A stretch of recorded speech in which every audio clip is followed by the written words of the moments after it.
बिस्मिल्लाहिर्रहमानिर्रहीम। मैंने आपको बताया था कि हम आर.सी. हिबलर से पढ़ेंगे इस वाली बुक से, लेकिन मैं अब इसको चेंज कर रहा हूँ। मैं एक और बुक, इस बुक को यूज़ करूँगा, fundamentals of structural engineering by Connor.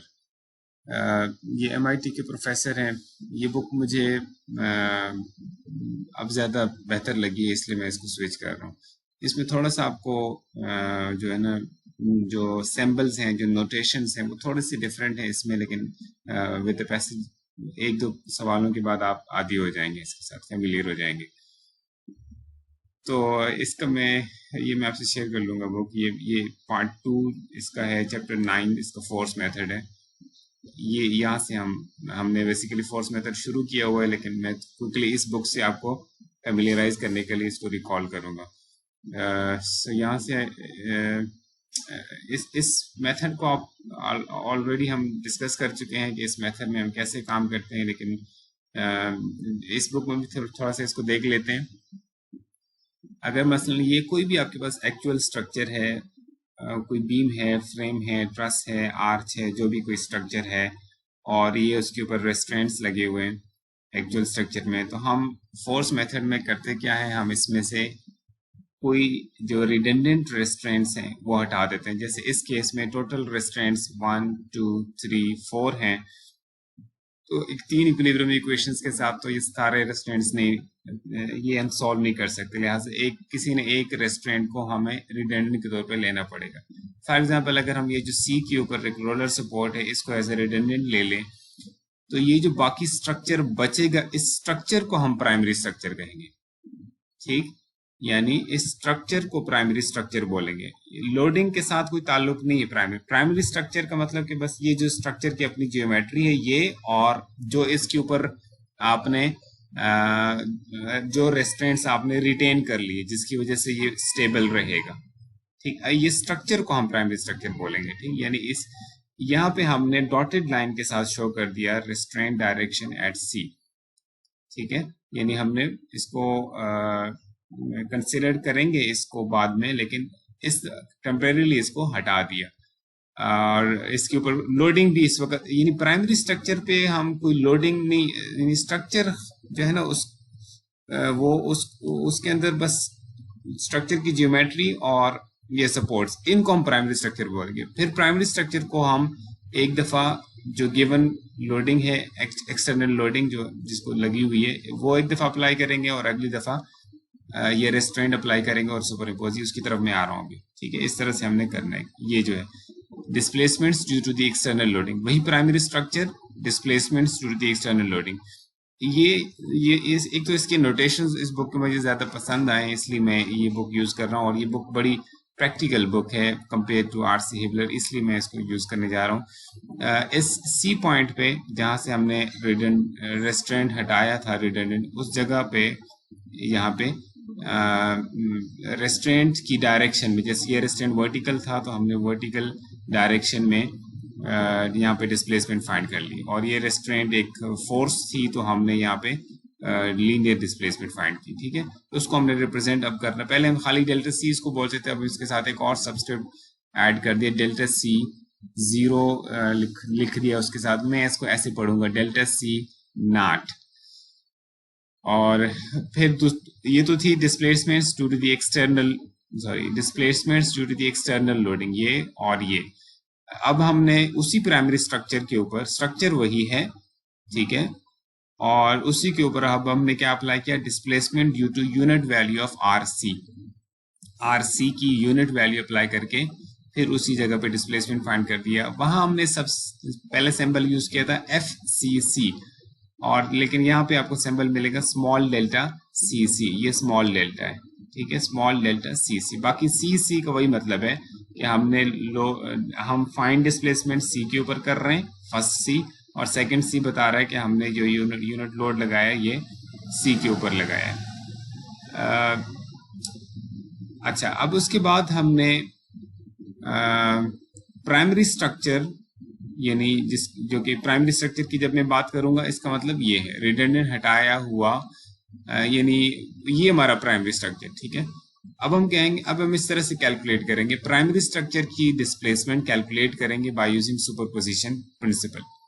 तो ये जो हम सम कर रहे हैं इस डिस्प्लेसमेंट को when the primary structure is subjected to external loading, और इस displacement को when the primary structure is subjected to the RC load, जिसको हमने शो यहाँ पे 1 किया है,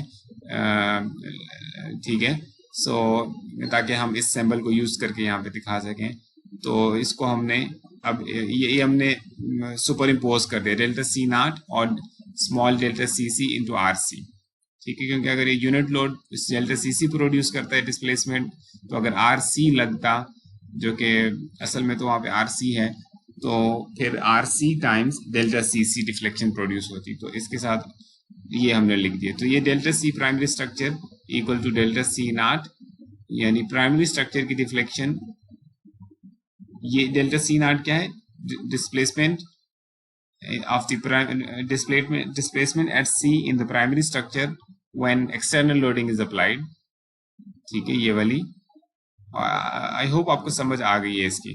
तो इस तरह से अब अच्छा, अब इसमें ये इक्वेशन जो है ना, यानी इसमें ये जो प्लस साइन लिखा गया ना, वो जेनेरिक प्लस लिखा गया है, यानी अभी जो है ना, ये यहाँ पे इसकी वैल्यू पॉजिटिव भी हो सकती है, नेगेटिव भी हो सकती है, और जब हम इसकी वैल्यू पुट करेंगे तो विद साइन पुट करेंगे। इसी तरह यहाँ पे जब डेल्टा CC की वैल्यू पुट की जाएगी तो वो विद साइन बाद में पुट की जाएगी। अभी हमने प्लस यहाँ पे समझ ले कि वो सुपर इम्पोज करने का, रिफ्लेक्ट करने के लिए हमने प्लस डाल दिया है, और ये डेल्टा C प्राइमरी स्ट्रक्चर इस तरह से कैलकुलेट करेंगे। अब हम नेक्स्ट स्टेप में क्या करेंगे, ये जो है ना, हम इस जिसको हम कंपैटिबिलिटी इक्वेशन जिसको नाम दिया है, यहाँ भी इसको compatibility equation, geometric compatibility equation कहेंगे। ये असल में इक्वेशन है, ये तो हमने ऊपर से उठा लिया ना, डेल्टा C प्राइमरी स्ट्रक्चर को यहाँ से उठा लिया। इक्वेशन दरअसल ये है, delta C actual is equal to delta C primary, ठीक है। यानी जो एक्चुअल स्ट्रक्चर है, एक्चुअल स्ट्रक्चर में C के ऊपर जितनी वर्टिकल डिस्प्लेसमेंट है, वही यही डिस्प्लेसमेंट होगी प्राइमरी स्ट्रक्चर में एट पॉइंट C, ठीक है। यानी प्राइमरी ये इस स्ट्रक्चर में जितनी डिस्प्लेसमेंट है उतनी ही होगी जितनी की इसमें है, ठीक। और ये बात तो ट्रू है, पहले डिस्कशन इसके ऊपर हो चुकी है। सो ये जो कंडीशन है इसको हम कहेंगे, ये जो इक्वेशन है इसको हम कहेंगे जियोमेट्रिक कंपैटिबिलिटी इक्वेशन, ठीक हो गया। अच्छा, अगर हम थोड़ा सा इसको जनरल स्टेप्स इसके मैं चारों में आपके साथ एक दफा एक्सप्लेन कर दूं इसको। फर्स्ट स्टेप ये होगा, we select one of the force redundants and remove it, then resulting structure shown in figure 9.2 is called primary structure. Note that one cannot arbitrarily remove a restraint. One needs to ensure that the resulting structure is stable. We apply the external loading. Second step में we apply the external loading to the primary structure and determine the displacement at C in the direction of the restraint at C. ये जो हमने find किया, ये मैंने explain कर दिया, यहाँ पे लिखा हुआ है, जो ये मैंने पहले भी explain कर दिया हुआ है। अब मैं चाह रहा था मैं आपके साथ एक दफा रीड कर लूँ इसको। तो ये आपने देख लिया, डेल्टा C नॉट हम इसको कहेंगे। Next, we apply a unit value of the reaction force at C to the primary structure and determine the corresponding displacement. Now we designate this quantity as small delta CC, ठीक है। Next, ये basically मैं चाह रहा था कि आप read कर दें। We obtain the total displacement at C of the primary structure, ठीक है, by superimposing the displacement profiles. Displacement profiles का वर्ड यानी कि डिफ्लेक्टेड शेप्स को सुपर इम्पोज करके, ठीक है। यानी डिस्प्लेसमेंट प्रोफाइल्स का मतलब है deflected shapes generated by the external loading and the reaction force at C, ठीक है। ये प्रिंसिपल ऑफ सुपरपोजिशन से प्राइमरी स्ट्रक्चर में C के ऊपर डिस्प्लेसमेंट फाइंड कर दी, और क्योंकि ये जो है इक्वल होगी एक्चुअल स्ट्रक्चर के ऊपर, एक्चुअल स्ट्रक्चर में C के, यानी जो ये लिखा हुआ है last and the key step is to require the displacement at C of the primary structure to be equal to the displacement at C of the actual structure, ठीक है। ये equation Now this equation is referred to as geometric compatibility equation. When this equation is satisfied, the final displacement profiles for the actual and the primary structure will be identical. ठीक है, यानी final जो deflected shape होगी actual structure की और primary structure की वो एक जैसी होगी जब ये इक्वेशन सेटिस्फाइड होगी, और ये जाहिर एक जैसी होगी, इसमें कोई डाउट नहीं है. It follows that the forces in the primary structure and the actual structure will also be identical. ठीक है, एक्चुअल स्ट्रक्चर में जो फोर्सेस हैं वो हम क्योंकि जब दोनों की फाइनल डिस्प्लेसमेंट प्रोफाइल्स एक जैसी हैं तो इस वजह से इनकी फोर्सेस भी एक जैसी होंगी. अच्छा, नेक्स्ट अब हम इस इक्वेशन से आरसी किस तरह से निकालते हैं, by solving this equation for RC. ठीक है, ये 1/Δ CC आ जाएगा और ये वही equation. Note that delta C actual is equal to 0 when support is unyielding, यानी एक रिजिड सपोर्ट हो जिसके अंदर कोई डिफॉर्मेशन प्रोड्यूस ना हो रही हो. ठीक है, जिसके अंदर कोई डिफॉर्मेशन प्रोड्यूस ना हो रही हो सपोर्ट में, या कोई सेटलमेंट ना हो रही हो, तो फिर हम उस केस में ये डेल्टा सी एक्चुअल 0 होगा. When RC is negative, अगर हमारा आंसर RC का नेगेटिव आ जाए, it means the sense assumed in figure 9.4 needs to be reversed. इस जगह जो हमने सेंस इसकी शो की है इसको रिवर्स करने की जरूरत है अगर ये आंसर नेगेटिव आ जाता. Okay, the last step involves computing the member forces. Okay, the last step involves computing the member forces in the actual structure. ये आप इस तरह से भी कर सकते हैं, ये वाला. अच्छा, we superimpose the member forces computed using the primary structure according to the following algorithm. Force, यानी ये एक्चुअल स्ट्रक्चर की बात हो रही है, उसके अंदर फोर्स, ये इंटरनल फोर्स की बात हो रही है, मेंबर फोर्सेस की बात हो रही है. ट्रस के केस में ये मेंबर फोर्सेस बन जाएंगी बीम्स, और फ्रेम्स के केस में ये बेंडिंग मोमेंट, शेयर फोर्स, या फ्रेम के केस में एक्सियल भी आ सकता है, वो फोर्सेस हो जाएंगे मेंबर फोर्सेस. और ये है हमारा प्राइमरी, ये force due to external load primary structure के ऊपर. ठीक है, यानी आपने जब ये एक्सटर्नल लोडिंग अप्लाई की, तो मैं वैसे एग्जांपल के तौर पे आपको बताता हूँ कि लेट्स से इस यहाँ पर अपने सेक्शन काटा, मैंने किसी लोकेशन पे कोई फोर्स कंसिडर कर लें, मसलन कोई बेंडिंग मोमेंट कंसिडर कर लें, यहाँ पे कोई बेंडिंग मोमेंट.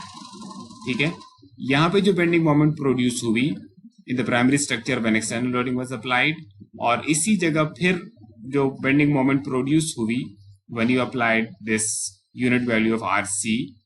ठीक है, अगर वो दोनों बेंडिंग मोमेंट्स आपके पास हों प्राइमरी स्ट्रक्चर में एक्सटर्नल लोडिंग की वजह से और प्राइमरी स्ट्रक्चर में यूनिट वैल्यू ऑफ आरसी की वजह से, अगर आपके पास इंटरनल फोर्सेस हों तो आप उनको सुपर इम्पोज करके एक्चुअल स्ट्रक्चर में फोर्सेस निकाल सकते हैं. ठीक है, एक्सटर्नल लोडिंग की वजह से ये जो वैल्यू लिखी हुई है, ये कौन सी वैल्यू है, जब आप unit value of RC apply करें और इस जगह पे लेट से बेंडिंग मोमेंट निकाल दें. ठीक है, यानी force in the primary structure when unit value of RC is applied, that value multiplied by RC. ठीक है, तो इसको सुपर इम्पोज करने से आपके पास एक्चुअल में भी आ जाएगा. ये आप इस तरह से भी कर सकते हैं. सुपरपोजिशन ट्रसेस के केस में ज्यादा इजी रह जाता है, ये बड़ा यूजफुल इक्वेशन रह जाती है. बीम्स के केस में नॉर्मली हम इसको यूज नहीं करते, क्योंकि उसकी वजह ये है कि जब मतलब बीम्स या फ्रेम्स के केस में जब हमारे पास ये आरसी, जब मसलन इसके अंदर आरसी जो रिएक्शन है इसमें ये वाला रिएक्शन अगर पता चल जाए, ये जो रिएक्शन है आरसी अगर कैलकुलेट हो जाए, तो बाकी बीम ये फ्रेम जो रह जाता है हमारे पास, वो चूंकि फिर हम इक्विलिब्रियम इक्वेशंस अप्लाई करके सॉल्व कर सकते हैं. तो इस वजह से हमें और फिर हम उसकी जो कोई शेयर फोर्स बेंडिंग डायग्राम जो भी ड्रॉ करना चाहे वो ड्रॉ कर सकते हैं. वो बेहतर और इजी रह जाता है, इसलिए बीम्स और फ्रेम्स में शायद आपको जरूरत ना पड़े इसकी, लेकिन ट्रसेस में स्पेशली यूजफुल रहता है. Now, since primary structure is statically determinate, all the material presented in ये इस बुक में पहले जो चैप्टर्स हैं उनकी बात कर रहे हैं जहाँ डिटर्मिनेट बीम्स की डिस्कशन हुई है, डिटर्मिनेट स्ट्रक्चर्स की. तो कह रहे इसलिए ये सारे वैलिड होंगे. मैं ये रीड करना पर्पस नहीं है मेरा, मैं इसको सारा रीड नहीं करने जा रहा. ये सिर्फ आपको मैंने शुरू में कुछ पॉइंट्स जो थे ताकि आप टर्मिनोलॉजी के साथ फेमिलियराइज हो जाएं वो समझाने थे। अदरवाइज मैं आपको फिगर्स के थ्रू यहाँ से एक्सप्लेन करूंगा।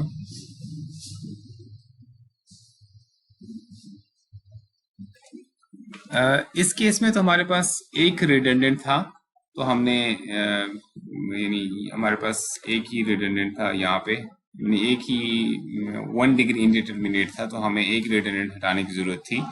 अगर एक से ज्यादा डिग्री ऑफ इंडिटरमिनेसी हो, फॉर एग्जांपल 2 हो जाए, जैसे कि ये स्ट्रक्चर है, तो उस केस में यही प्रोसीजर हम एक्सटेंड करेंगे जो कि यहाँ पे किया पहले 1 डिग्री ऑफ इंडिटरमिनेट के लिए। मसलन अगर इसको आप देखें तो ये कितने डिग्री इंडिटरमिनेट है, ये हिंज है, बाकी सारे 3 जो है वो रोलर्स हैं, तो 1 2 3 और यहाँ पे 2 तो 5 अननोन डायरेक्शंस होंगे, और इसके अलावा हमारे पास 3 इक्विलिब्रियम, तो 2 डिग्री इंडिटरमिनेट 2 डिग्री इंडिटरमिनेट है। अब इसको सॉल्व करने के लिए हमें 2 रिडंडेंट्स कंसिडर करने होंगे। अब वो 2 रिडंडेंट्स कौन से कंसिडर करने हैं, आपके पास मल्टीपल ऑप्शंस हैं। फॉर एग्जांपल कौन कौन से ऑप्शंस हैं? एक ऑप्शन ये है कि यहाँ डी और सी पे जो रोलर्स हैं उनको हटा दें आप, सी और डी पे जो रोलर्स हैं उनको रिडंडेंट्स के तौर पे ले लें। दूसरा ऑप्शन ये हो सकता है कि आप डी और बी वाले जो रोलर्स हैं इनको रिडंडेंट्स के तौर पे ले लें, या आप ये कर सकते हैं कि बी और सी के जो रोलर्स हैं उनको एज रिडंडेंट्स ले लें। ठीक है, मसलन आप चूज कर लेते हैं सी, और आप फर्स्ट वाले को लेट से चूज कर लेते हैं, यानी सी और डी को एज रिडंडेंट्स ले लेते हैं। तो अब आपके पास लेट मी शो यू, तो आपने सी और डी के ऊपर लेट से रिडंडेंट्स ले लिए, रेस्टोरेंट डायरेक्शन एट डी और रेस्टोरेंट डायरेक्शन एट सी। अब अगेन वही प्रोसेस होगा, पहले हम primary structure subjected to external loading, हम इसके डिस्प्लेसमेंट प्रोफाइल अचीव करेंगे, यानी सी और डी के ऊपर डिस्प्लेसमेंट फाइंड करेंगे। इसको नाम दे दिए डेल्टा सी नॉट, इसको नाम दे दिए डेल्टा डी नॉट। ठीक है, इनको हमें कैलकुलेट करना पड़ेगा कोई तरीका यूज करके डिस्प्लेसमेंट फाइंड करने का। मसलन जैसे last time virtual work method use किया था, कोई मेथड यूज जो आप लाइकेबल आप यूज कर सकते हैं। अच्छा, उसके बाद आप क्या अप्लाई करेंगे? ये तो एक्सटर्नल लोडिंग अप्लाई कर दी है, उसके बाद आप एक दफा R unit value of R C apply करेंगे, और एक दफा आप उसी प्राइमरी स्ट्रक्चर के ऊपर unit value of R D apply करेंगे। ये जब आप unit value of R C apply करेंगे तो ये जो 2 डिस्प्लेसमेंट्स प्रोड्यूस होंगी उनको नाम दे दिया डेल्टा सी सी और डेल्टा डी सी।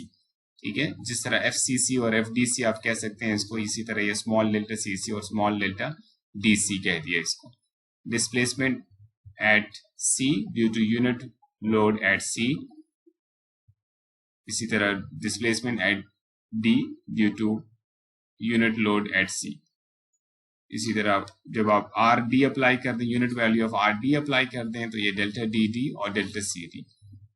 अब हम इन तीन जो डिस्प्लेसमेंट प्रोफाइल्स होंगी, कौन कौन सी डिस्प्लेसमेंट प्रोफाइल्स? एक ये वाली displacement profile due to external loading, एक ये वाली displacement profile due to unit value of R C, और एक ये वाली displacement profile due to unit value of R D. इन तीनों को हम सुपर इम्पोज करेंगे। किस तरह से? अगर डी पे डिस्प्लेसमेंट को सुपर इम्पोज करना हो तो हमारे पास 2 इक्वेशंस बन जाएंगी इस तरह से। Let me show you.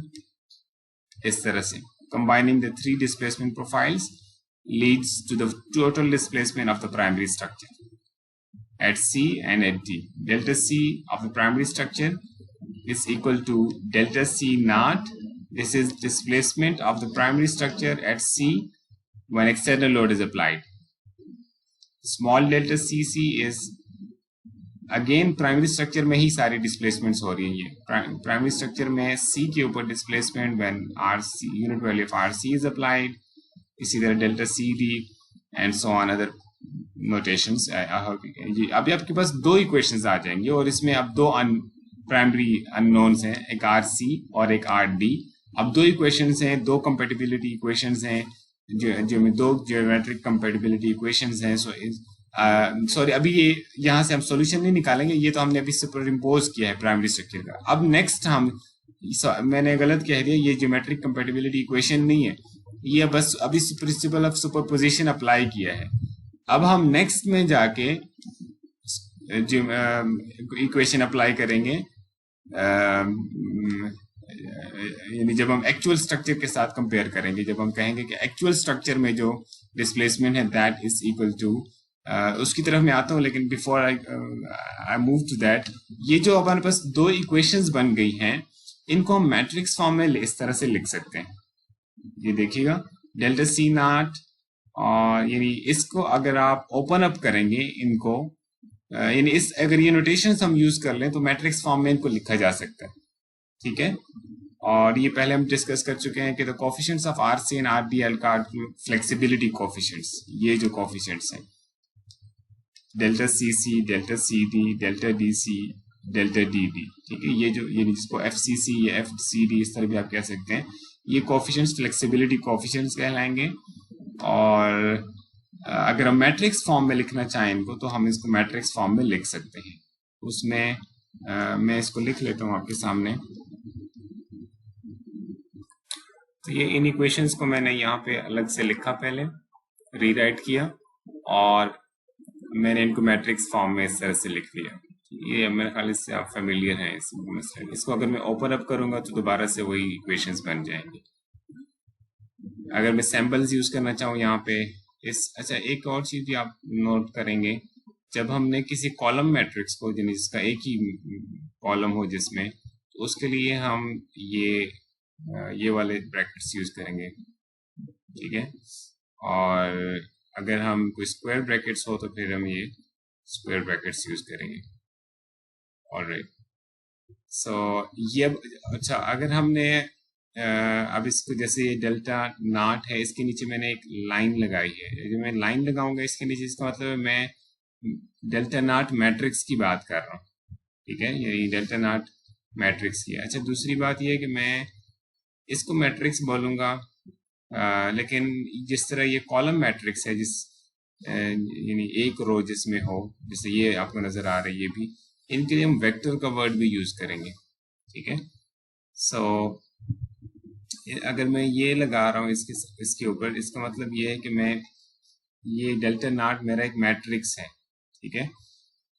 जिस तरह ये इसके नीचे लगाया, इसका मतलब प्राइमरी स्ट्रक्चर का मैट्रिक्स, और ये डेल्टा नॉट का मैट्रिक्स, ये स्मॉल डेल्टा फ्लेक्सिबिलिटी मैट्रिक्स हम इसको बोलेंगे, ठीक है, फ्लेक्सिबिलिटी मैट्रिक्स। और ये आर अननोन्स का, रिडंडेंट्स का मैट्रिक्स है।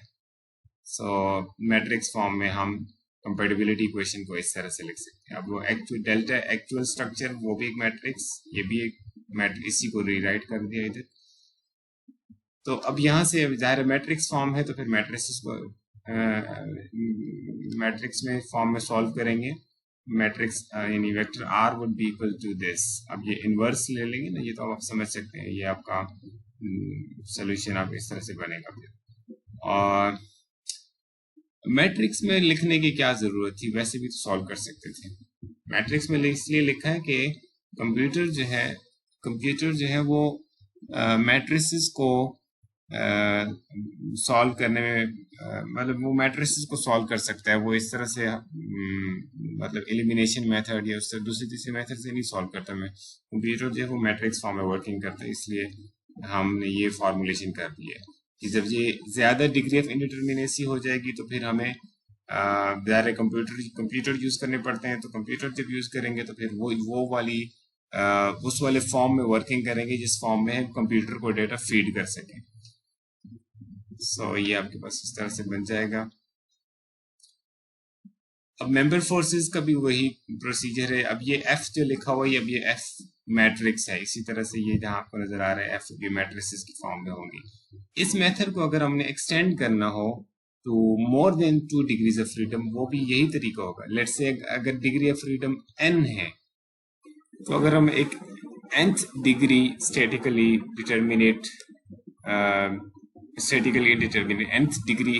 इंडिटरमिनेट स्ट्रक्चर के लिए इसको अप्लाई करना चाहें तो हमें सिर्फ ये होगा कि जो मैट्रिसेस हैं वो ऑर्डर n की हो जाएंगी।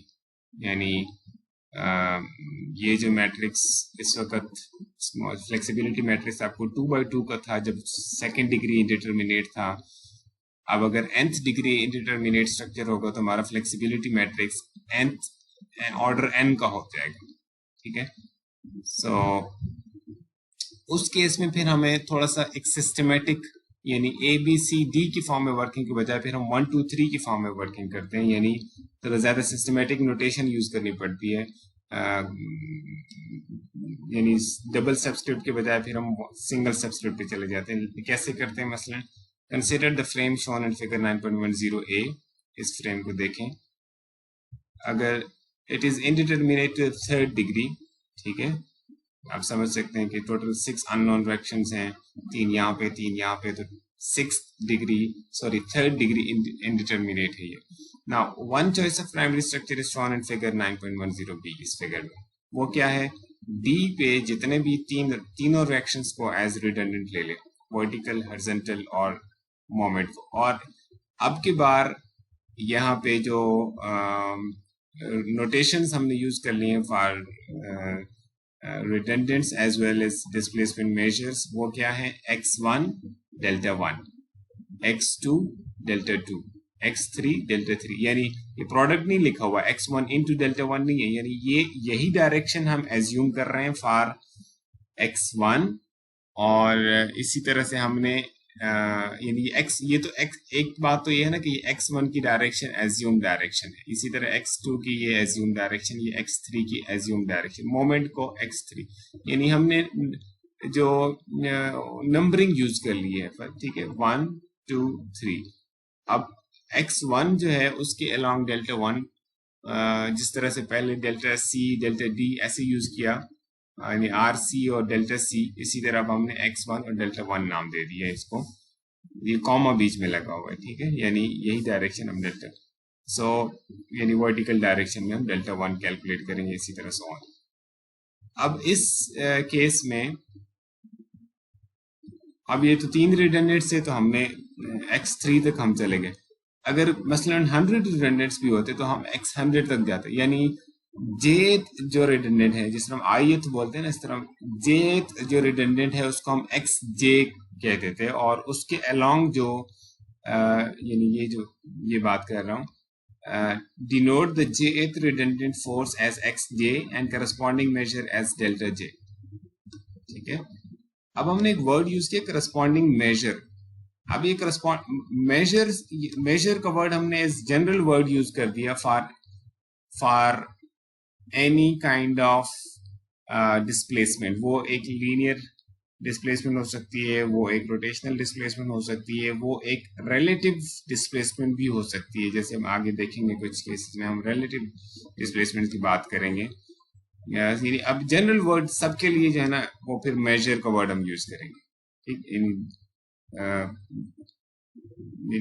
अगर मैं नाम लूं तो मैं ऐसे बोलूंगा, ये डेल्टा 1 मेरा मेजर 1 है, डेल्टा 2 मेरा मेजर 2 है, डेल्टा 3 मेरा, अब यहाँ पे जो डेल्टा 3 लिखा हुआ है, आमतौर पे आपने डेल्टा का साइन जो है वो लीनियर डिस्प्लेसमेंट के लिए यूज किया है, लेकिन अब हम यहाँ पे जो डेल्टा यूज कर रहे हैं वो एक किसी भी मेजर को रिप्रेजेंट करता है, ठीक, किसी भी डिस्प्लेसमेंट मेजर को रिप्रेजेंट कर रहा है वो, ठीक है। इसी तरह अब x जो है वो किसी भी रिडंडेंट को रिप्रेजेंट कर रहा है। अब वो जो इक्वेशंस हैं वो हमारे पास 3 अननोन्स हैं, x1 x2 x3, और हमारे पास 3 इक्वेशंस होंगी, सिर्फ यानी कि वॉल्यूम ऑफ वर्क बढ़ जाएगा, प्रोसीजर वही रहेगा। अब हम इस तरह से कहेंगे डेल्टा 1 प्राइमरी स्ट्रक्चर में delta 1 is equal to delta 1 not, this is due to the external loading, ठीक है, प्राइमरी स्ट्रक्चर में। और उसके बाद आपको डेल्टा 1 1 का क्या मतलब होगा, इसका मतलब ये होगा कि जब अगर हम खाली x1 इक्वल टू 1, x1 की यूनिट वैल्यू अप्लाई कर दें और इसी जगह पे इसी के अलोंग हम डिस्प्लेसमेंट कैलकुलेट करते हैं, उसको हम कहेंगे स्मॉल डेल्टा 1 इसी तरह से सो ऑन। यानी आई hope you can understand these notations now। Delta 1 2 का क्या मतलब है, अगर हम मेजर डिस्प्लेसमेंट मेजर 1 के अलोंग डिस्प्लेसमेंट कैलकुलेट करें, किस सूरत में? अगर सिर्फ x2 अप्लाई, x2 की यूनिट वैल्यू अप्लाई करें, यानी x2 की यूनिट वैल्यू अप्लाई की हो हमने और डिस्प्लेसमेंट मेजर 1 हम कैलकुलेट कर दें। इसी तरह डेल्टा 1 3 का क्या मतलब है? अगर हम x3 की यूनिट वैल्यू प्राइमरी स्ट्रक्चर पे अप्लाई करें और डिस्प्लेसमेंट मेजर 1 कैलकुलेट कर दें, ठीक है? तो ये सारे ऊपर आपको डिस्प्लेसमेंट मेजर 1 से रिलेटेड टर्म्स नजर आ रही हैं। अब मेरा ख्याल है आपको क्लियर होगा कि हमने प्राइमरी स्ट्रक्चर के अंदर displacement due to external loading उसके साथ यहाँ पे 0 क्यों लिखा, ठीक है? इसलिए आपको ये देखें ना, यहाँ पे ये जीरो लिख दिया क्योंकि यही इसका बेस्ट रिप्रेजेंटेशन हो सकती है, ठीक है? आगे आपको x1 x2 x3 नजर आ रहा है, तो यहाँ पे 0 लिखना मेरा ख्याल है बेहतर नोटेशन है। अच्छा, बहरहाल इसको अगर हम मैट्रिक्स फॉर्म में लिखें तो अगेन वही मैट्रिक्स फॉर्म होगा। इस केस में अब ये जो मैट्रिक्स है, जो flexibility matrix, it will be a 3x3 matrix, ठीक है? ये 3x1 का होगा, ये भी 3x1 का होगा, सो ऑन, ये खुद 3x1 का मैट्रिक्स। नाउ अगेन ये जो पहले हमने इक्वेशन लिखी थी, ये वाली इक्वेशन जो कि हमने यहाँ पे भी लिख ली थी, ये इक्वेशन अब ये जेनेरिक इक्वेशन है, ये किसी भी डिग्री ऑफ इंडिटरमिनेसी, कोई भी डिग्री ऑफ इंडिटरमिनेसी, ये इक्वेशन वैलिड है। इसमें ऑर्डर जो ऑटोमेटिकली एडजस्ट होते जाएंगे। मसलन अगर 10 डिग्री इंडिटरमिनेट होगा हमारा स्ट्रक्चर, तो इसका जो ऑर्डर है ये 10x1, ये भी 10x1, ये 10x1, ये 10x10, ये 10x1, जितनी भी ऑर्डर, ये मैट्रिक्स फॉर्म में जनरल इक्वेशन है। तो अब ये इस केस में भी वैलिड है, हर केस थर्ड, अब जैसे ये हमने फ्रेम की बात की तो उस केस में भी वैलिड है, थर्ड डिग्री ऑफ इंडिटरमिनेट के केस में भी वैलिड है। ओके, अब यहाँ पे ये बात रिपीट की गई है कि डिस्प्लेसमेंट मेजर की हमने बात की है, जहाँ पे that could be a translation और अ रोटेशन, और आगे हम पढ़ेंगे that could be even a relative displacement, a relative translation, or a relative rotation. A major portion of the computational effort is involved with computing the flexibility coefficients using the principle of virtual forces. ठीक है, major जो part है वो ये flexibility coefficients की matrix की जो entries हैं उनको कैलकुलेट करने के बारे में आपको उसमें एफर्ट लगेगी। Matrix form of the geometric compatibility equation is generic, this as discussed. Other possible choices of primary structures are shown in figure 9.11. जैसे एक चॉइस तो क्या थी, ये वाली चॉइस, डी पे जितने भी हैं सारों को हटाते हैं, एक फिक्स सपोर्ट रहने दे, बाकी यानी ये हमारा प्राइमरी स्ट्रक्चर। दूसरी पॉसिबिलिटी क्या हो सकती थी, या और इसके अलावा पॉसिबिलिटीज क्या हो सकती है, जो कि आपको इनिशियली आपको थोड़ा सा लगेगा कि ये क्यों हम यूज कर रहे हैं, लेकिन आगे जब हम यूज करेंगे तो आपको आइडिया हो जाएगा कि इसके बगैर हम प्रैक्टिकल स्ट्रक्चर्स की बात कर ही नहीं सकते, यानी थोड़ा सा प्रॉब्लम कॉम्प्लिकेट होगा तो ये करना ही पड़ता है आपको। तो ये सेकंड चॉइस जो हमने यूज की है ये वाली है, ये हमारा प्राइमरी स्ट्रक्चर। अब इसको जरा मैं समझाता हूँ कि हमने प्राइमरी स्ट्रक्चर कैसे लिया है इसको। इस केस में हमने जो रिडंडेंट्स लिए हैं वो यहाँ पे, यानी इस जैसे यहाँ पे रिडंडेंट्स आपको ये नजर आ रहे हैं, इस जो अभी मैंने आपको फिगर दिखाई थी उसमें हमने रिडंडेंट्स लिए। ये तो मैंने रिडंडेंट्स लिए ना एक्सटर्नल फोर्सेस को, यानी जिसमें ये दो फोर्सेस हैं और ये मोमेंट्स हैं। यानी जनरली अगर मैं बात करूँ फोर्सेस, यानी एक्सटर्नल जो फोर्सेस है उनको मैंने रिडंडेंट्स के तौर पे लिया। हम इंटरनल फोर्सेस को भी ले सकते हैं एज रिडंडेंट। जैसे यहाँ पे अगर मैं सेक्शन काटूं और जो 3 टाइप्स के इंटरनल फोर्सेस होंगी, यानी एक्सियल, शियर और बेंडिंग मोमेंट, इंटरनल जो फोर्सेस होंगी जो एक्सपोज होंगी आफ्टर कटिंग दिस सेक्शन, तो वो जो तीन जो इंटरनल फोर्सेस हैं वो हमने यहाँ पे शो किए, एक्सियल, शियर और बेंडिंग मोमेंट। एक्सियल, शियर और बेंडिंग मोमेंट ये आपको पता है अपोजिट डायरेक्शन में होगी, ये लेफ्टवर्ड तो ये राइटवर्ड, ये अपवर्ड तो ये डाउनवर्ड, ये अगर इस सेंस में है तो ये इसके अपोजिट सेंस में, by requirement of Newton third law, ये आपको पता है। तो अब अननोन्स यानी रिडंडेंट्स मैंने अभी भी 3 लिए हैं, x1, x2 और x3, लेकिन this time these are internal forces. इस केस में जो डिस्प्लेसमेंट मेजर्स हैं those would be relative displacements. क्या मतलब इसका? Relative displacement of the adjacent cross section. जैसे मैंने कट यहाँ पे किया ना, यहाँ पे कट किया, तो कट करने से कट जो किया है तो दो इस तरफ भी इसके एक सेक्शन था और इस तरफ भी एक सेक्शन बन गया ना, यानी जाहिर है वो जो कट है वो वहां पे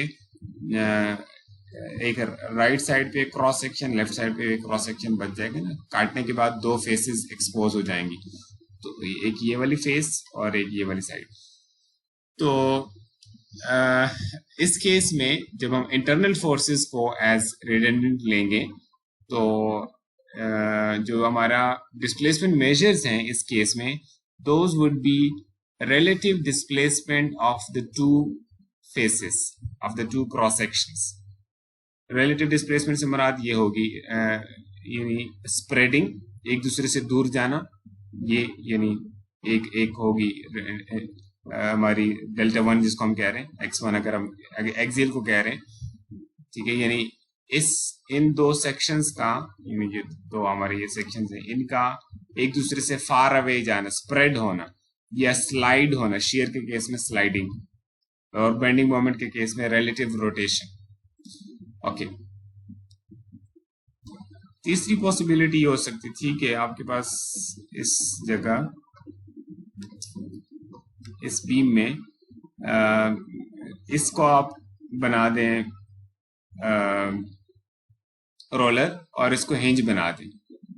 इसको हिंज बनाने के बाद आपको एक बेंडिंग मोमेंट, बेंडिंग मोमेंट कह रहा हूँ, एज एक मोमेंट जो है वो एज ए रिएक्शन लेना पड़ेगा और यहाँ पे आपको एक मोमेंट और एक हॉरिजॉन्टल फोर्स भी आपको एज रिडंडेंट लेने पड़ेंगे।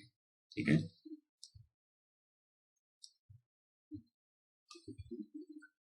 अच्छा, अगर आप इस फ्रेम को देखें, इसकी मल्टी स्टोरी फ्रेम है। मल्टी स्टोरी तो आप समझते हैं ना, ये एलिवेशन ड्रॉ हुई है, ये फर्स्ट स्टोरी, ये सेकंड स्टोरी, ये थर्ड स्टोरी, ट्रिपल स्टोरी है ये, तो मल्टी स्टोरी हुआ। मल्टी बे का मतलब है जैसे ये एक सिंगल बे है, ये दूसरी बे है, तो ये मल्टी बे मल्टी स्टोरी फ्रेम है। इस केस में अब जैसे ये फ्रेम आपको नजर आ रहा है, ये फिक्स है, ये फिक्स है, ये फिक्स है और ये आपको सारी ज्योमेट्री नजर आ रही है। इसमें आप अगर ये अगर मैं प्राइमरी स्ट्रक्चर बनाने की कोशिश कर रहा हूं और मैं इस सपोर्ट को बिल्कुल हटा दूं, यहाँ पे तीन रिएक्शंस अननोन के तौर पे रिडंडेंट्स के तौर पे ले लूं और इसी तरह तीन यहाँ पे ले लूं, इस फिक्स सपोर्ट को भी हटा दूं और सिर्फ ये फिक्स सपोर्ट रह जाए, अभी भी ये स्ट्रक्चर डिटर्मिनेट नहीं रहेगा। ठीक है, अभी भी ये स्ट्रक्चर डिटर्मिनेट नहीं रहेगा, अभी भी मैं इसको सॉल्व नहीं कर सकता। अब उसके लिए मुझे जरूरी है कि मैं इंटरनल फोर्सेस को रिडंडेंट ले लूं। मसलन जैसे ये आपको नजर आया, इसमें हमने क्या किया है कि हमने यहाँ पे जैसे पहले फ्रेम आपको दिखाया था, एक जगह काटा था, अब इसको एक यहाँ पे काटेंगे, एक्सियल शियर मोमेंट, तीन यहाँ पे रिडंडेंट इंटरनल फोर्सेस रिडंडेंट के तौर पे, तीन यहाँ पे, तीन यहाँ पे, सो ऑन। सो ये जो है 18 डिग्री इंडिटरमिनेट आपके पास बन जाएगा। लेकिन यही आपको करना पड़ता है, इंटरनल फोर्सेस को एज रिडंडेंट लेना पड़ता है, यही इसका तरीका हो सकता है सॉल्व करने का। अगर मल्टी स्पैन बीम हो, जैसे आपको मल्टी स्पैन बीम कंटिन्यूस एक बीम नजर आ रहा है, इसके अंदर भी आपको यही तरीका करना पड़ता है।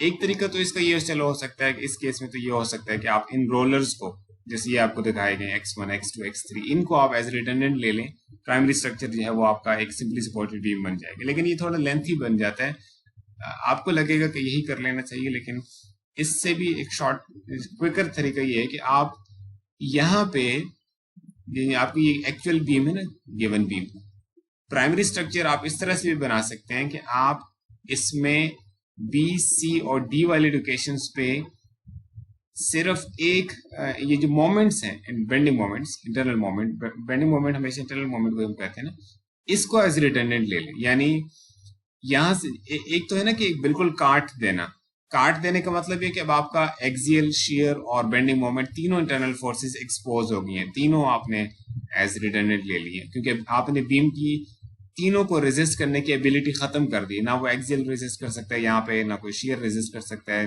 ना किसी स्लाइडिंग को रेजिस्ट कर सकता है, ना किसी बेंडिंग मोमेंट, किसी रोटेशन को रेजिस्ट कर सकता है अगर आपने बिल्कुल काट दिया। लेकिन अगर आप बीम को बिल्कुल काटे नहीं, यहाँ पे सिर्फ इस बीम की ability to resist bending moment खत्म कर दें, यानी इसका मतलब है इंटरनल हिंज आप यहाँ पे इंट्रोड्यूस कर दें। अब ये स्लाइडिंग को प्रिवेंट कर सकते हैं अभी भी, यानी अगर आप इस पार्ट को, लेफ्ट पार्ट को राइट के लिहाज से स्लाइड करना चाहें तो आप स्लाइड नहीं कर सकते, क्योंकि आपने इसको अभी स्लाइडिंग एबिलिटी खत्म नहीं हुई, सिर्फ एबिलिटी टू रेजिस्ट रोटेशन खत्म हो गई। आप इस जैसे ये बीम है ना, इसमें अगर आप यहाँ पे कुछ लोड लगाएंगे तो आप यानी आप इसको डिफ्लेक्ट कर लेंगे और ये इसके साथ कनेक्टेड है तो ये ऊपर उठेगा इस तरह से। लेकिन अगर आप यहाँ पे हिंज इंसर्ट कर देंगे और आप इसके ऊपर जैसे ये आपको ये अपने जो रिडंडेंट है आपका, यानी हिंज, जब आप इंटरनल हिंज की बात कर रहा हूँ, जब आप ये इसमें आपको नजर आ रहा है ना बी के, ये एक तो ये सपोर्ट ड्रा हुआ है ना, वो सपोर्ट यहाँ भी ड्रा हुई है, लेकिन यहाँ पे आपको एक और डॉट नजर आ रहा है, यहाँ पे ये डॉट, ये इंटरनल हिंज को रिप्रेजेंट, जो बीम के अंदर ड्रॉ किया गया है डॉट, अंदर जो शो किया गया है डॉट, ये इंटरनल हिंज को रिप्रेजेंट कर। तो यहाँ पे बेंडिंग मोमेंट को इसको हमने x1 का नाम दे दिया। अब ये इसके ऊपर भी लगेगा, इस साइड के ऊपर भी लगेगा एक टाइम पे, तो बाद में इसकी बात एग्जांपल्स करेंगे आगे तो आपको समझ आ जाएगी। इसी तरह यहाँ पे जो है ना x2, ये तीसरा बेंडिंग मोमेंट, ये यहाँ पे बेंडिंग मोमेंट x3, इसको रिडंडेंट के तौर पे ले सकते हैं आप, या अगर आप ये करना चाहें तो इसको भी यूज कर सकते हैं। ट्रस के केस में क्या सिचुएशन बनेगी? बीम्स की बात होगी, फ्रेम्स की बात होगी। ट्रस में दो तरह के केसेस बन सकते हैं। ट्रस की डिग्री ऑफ इंडिटरमिनेसी, यानी ट्रस दो वजह से इंडिटरमिनेट हो सकती है। एक वजह ये हो सकती है कि उसमें एडिशनल सपोर्ट्स लगे हों देन नीडेड, ट्रस में है मोर सपोर्ट्स देन नीडेड, जिसकी वजह से वो रिडंडेंट हो जाए। जैसे फॉर एग्जांपल इस फिगर में दिखाया गया आपको, अब ये रोलर्स, ये हिंज सपोर्ट है, 3 ये रोलर्स लगे हुए। तो असल में अगर हम मिनिमम रिक्वायरमेंट देखें तो वो तो ये है ना कि एक ये पिन लगी हो और इनमें से कोई एक रोलर लगा हो, तो ये स्टक स्टेबल है, एक्सटर्नली ये स्टेबल है। अब इसके अगर ये 3 रोलर्स लग गए, इसका मतलब है कि 2 एडिशनल आ गए, तो हम 2 को एज रिडंडेंट ले सकते हैं, जैसे यहाँ पे लिए x1 x2 को, इन रोलर्स को रिडंडेंट ले लिया। लेकिन दूसरा तरीका ये हो सकता है कि हम इनको रिडंडेंट्स ना लें, सपोर्ट्स को उसके ऐसे ही रख लें और मेंबर्स को रिडंडेंट ले लें। जैसे यानी किसी मेंबर को रिडंडेंट लेने का मतलब ये है कि उस जैसे हम रिएक्शन को रिडंडेंट अब लेते हैं तो क्या करते हैं, उसको टेम्परेरीली रिएक्शन को हटा देते हैं, ठीक है, उसको हटा के आप प्राइमरी स्ट्रक्चर बनाते हैं। मेंबर को किसी ट्रस्ट मेंबर को रिडंडेंट लेने का मतलब ये है, यानी उसके अंदर इंटरनल फोर्स को रिडंडेंट लेने, आपने उसको वहां पे काट दिया। अब काटने के बाद चूंकि ये एक ट्रस्ट मेंबर है, हमें पता है कि ट्रस्ट में मेंबर्स में सिर्फ एक्सियल फोर्सेस प्रोड्यूस होती हैं, तो इसको काटने के बाद भी इसमें जो फोर्स एक्सपोज होगी वो एक्सियल फोर्स ही आएगी। फ्रेम के केस में तो ये था ना कि आपने काट दिया, तीनों फोर्सेस एक्सपोज होंगे, क्योंकि फ्रेम के मेंबर जो है वो तीनों तरह की फोर्सेस उसमें प्रोड्यूस होती हैं, एक्सियल भी, शियर भी और बेंडिंग मोमेंट भी। लेकिन ट्रस के केस में चूंकि ट्रस रेजिस्ट के मेंबर्स में होती ही सिर्फ एक्सियल फोर्सेस हैं, तो उसमें जब आप ब्रेक करेंगे, मेंबर को काटेंगे यानी उसको रिमूव करेंगे, तो उससे आपके पास सिर्फ एक्सियल फोर्स या मेंबर को, ठीक है। So I hope you can understand this. So कुछ केसेस में आपको यही करना पड़ता है कि मेंबर को ही एज रिडंडेंट ले लें, जैसे आपको ये दिखाया गया है, ये भी। अब ये जो ट्रस है इसमें ये एक्सटर्नली ये डिटर्मिनेट है, यानी ये इसके रिएक्शंस एडिशनल नहीं है, ये 2 रिएक्शन ये डालेगा और एक ये मिनिमम है इसके लिए। यही अगर ये ना हो तो ये तो एक्सटर्नली स्टेबल नहीं रहेगा ना। लेकिन इस केस में मेंबर्स एडिशनल लगे हुए हैं, यानी मेंबर्स की तादाद इसमें ज्यादा है। जब हम ट्रस को डिस्कस करेंगे दोबारा से मैं इसको दोबारा डिस्कस कर लूंगा, लेकिन अभी आपको समझाने का पर्पज ये है कि ट्रस के केस में हमें या तो लेना पड़ता है हमें किसी रिएक्शन, किसी रेस्ट्रेंट को एज रिडंडेंट, या फिर हमें किसी मेंबर को एज रिडंडेंट कंसिडर करना पड़ता है। जैसे इस केस में ये जो डायगोनल मेंबर्स हैं, ये वाला डायगोनल मेंबर हमने एज रिडंडेंट ले लिया, ये वाला डायगोनल मेंबर, ये वाला डायगोनल मेंबर रिडंडेंट ले लिए, तो ये हमारा प्राइमरी स्ट्रक्चर है जिसमें हमने ये जो 3 डायगोनल मेंबर्स हैं इनको रिमूव कर दिया है। Next is Maxwell's law of reciprocal displacements.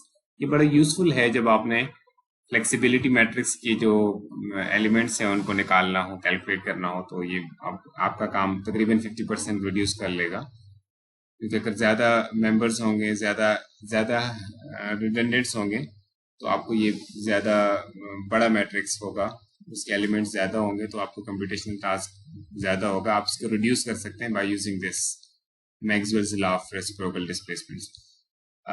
इसको मैं आपको इसका प्रूफ हम पहले देख लेते हैं। मसलन मैं इस बीम की बात कर रहा हूँ। इस बीम में ये एक सिंपली सपोर्टेड बीम है और इसके ऊपर एक असल में भी इसके ये हमारा एक्चुअल बीम है, ठीक, यानी यहाँ पे एक यूनिट लोड लग रहा है ए के ऊपर, और ये जो सपोर्ट्स हैं वो अनयील्डिंग सपोर्ट्स हैं, यानी रिजिड सपोर्ट्स हैं, कोई सेटलमेंट इनमें नहीं है, कोई डिफॉर्मेशन नहीं हो रही इन सपोर्ट्स में।